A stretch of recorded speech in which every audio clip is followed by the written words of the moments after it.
Yan, titikman na natin yung niluto natin kung masarap. O yan, nagita na po. Ang ingredient po.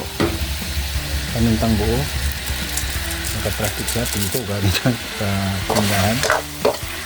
Tapos maglalagay tayo ng soy, kunti lang. Yan, soy, maraming ibang ihalo dyan, kundi soy. Yan. Haluin natin ng konti.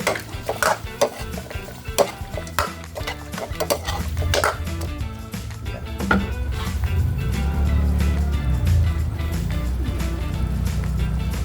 Gusto natin ng konti natin. Yan, tapos lagyan natin ng konting suka lang po kasi meron tayong nilagay na ibang pampaasim dyan. Yan, pwede na po. Ganyan lang po. Tapos mikos-mikos natin.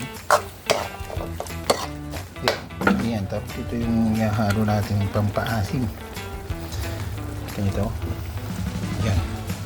Kalamansi with honey. Yan. Kalahating lalagay natin dito. Kung may mabibili sa inyong ganito, kayahin nyo lang po kasi masarap. Matamis-tamis kasi.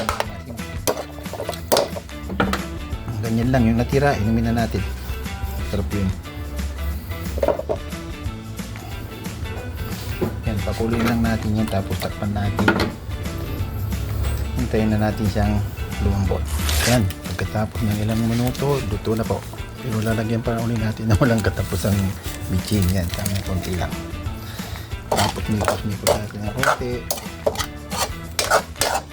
Kaya natin kumulo ng konti. Pakuloy lang natin yan. Ayos na yan. Hindi ko patutuyuin dahil may mga batang kakain. Kailangan nila ng konting sabaw. Kaya ganyan na yan. Pero masarap na yan kahit may sabaw yan. Dahil dun sa kalamansi, may lemon. Okay na po yan. Pwede ng kainan. Kainan na po. Yan. Titikman na natin yung niluto natin kung masarap. Tatabihin ko siya dito. Ito, medyo bandang taba. Yan.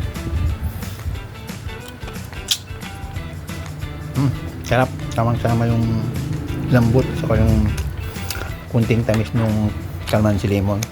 Kaya na po.